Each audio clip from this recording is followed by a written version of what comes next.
જન્મદિવસ જેનો છે આજ, શું એવા શ્રી કૃષ્ણને જાણો છો? જન્મતા પહેલા જ જેના જીવનમાં વિધાતાએ મુશ્કેલીઓ અપરંપાર લખી. જન્મ થતાં જ જેણે પોતાના માતા પિતાની છાયા ગુમાવી. બાળપણમાં જ જેને મારી નાખવા અનેક મર્ડર પ્લાનિંગ થયા. યુવા વયમાં જેણે પોતાની પ્રિયતમા રાધાને છોડવી પડી. જેણે પોતાના માતા પિતાને છોડાવવા સગા મામા કંસનો વધ કરવો પડ્યો. એ કૃષ્ણની મુશ્કેલીઓ કરતાં તો આપણી સમસ્યાઓ તો મોટી નથી ને. તો આવી અનેક સમસ્યાઓથી ભરેલા જીવનને જીવતા શીખવનાર શ્રી કૃષ્ણના એ જીવન પ્રસંગને સમજીએ, જેણે શાંતિ સ્થાપવા એ ત્રિલોકના ધણીએ દૂત બનવાનું પણ પસંદ કર્યું.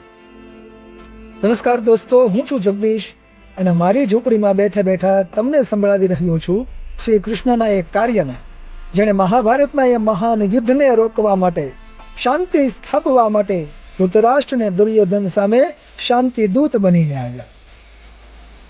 શાંતિદૂતના આ કાર્યને, શ્રી કૃષ્ણના આ કાર્યને સમજવા માટે રાષ્ટ્રકવિ રામધારીસિંહ દિનકરે ખૂબ સરસ મજાની કવિતા રચી. તો ચાલો સમજીએ એ કવિતાને અને તેના માધ્યમથી શ્રી કૃષ્ણના જીવનને.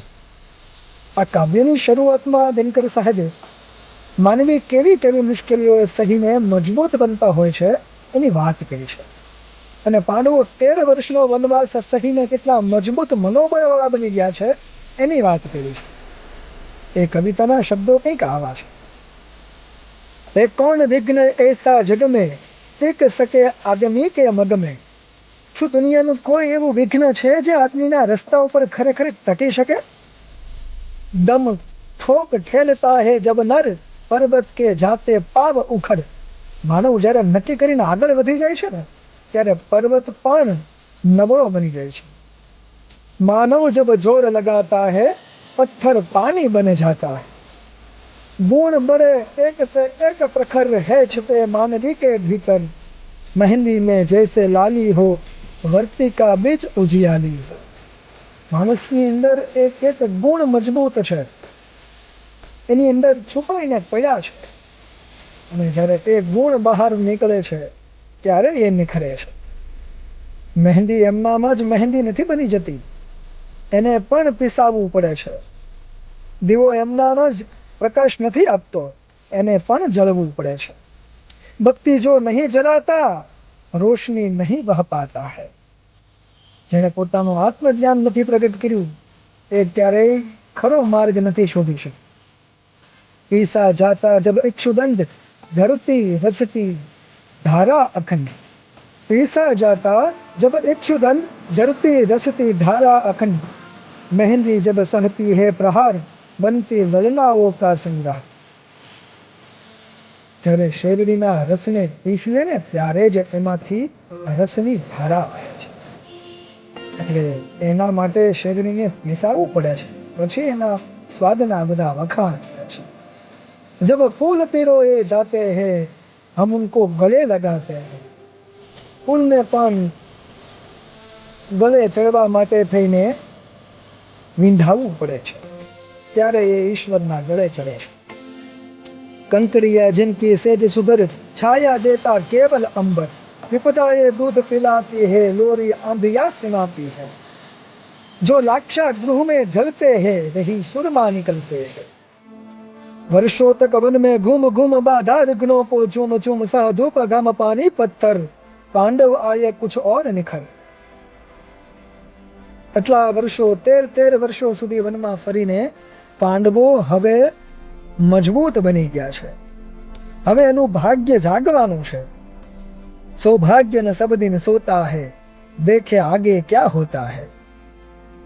मैत्री की राह बताने को सबको सुमार्ग पर लाने को दुर्योधन को समझाने को भीषण विध्वंस बचाने को भगवान हस्तिनापुर आए पांडवों का संदेशा लाए. भाई संदेशो तो ए मोकले ने जे लड़ी शकवा माटे सक्षम होय.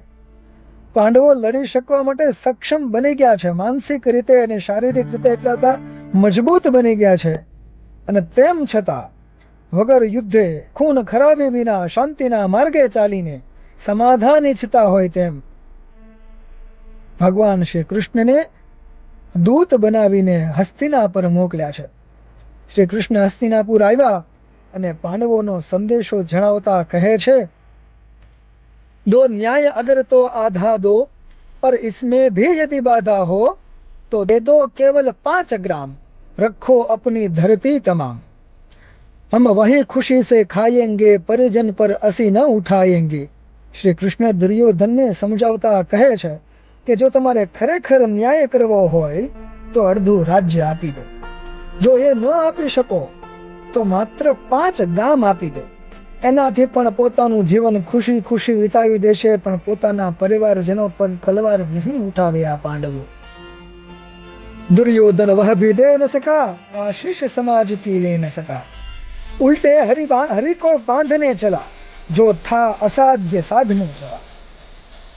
પાંડવોને કંઈક આપવાની વાત તો દૂર, પણ આવી સારી સમજણ આપનાર શ્રી કૃષ્ણને બાંધવા આગળ આવ્યો. પણ કેમ આવું કર્યું દુર્યોધને તમે જાણો છો?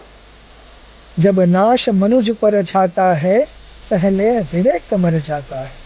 દુર્યોધનનો નાશ નજીક આવી ગયો અને એટલે જ એની બુદ્ધિ હવે ભ્રમિત થઈ ગઈ છે.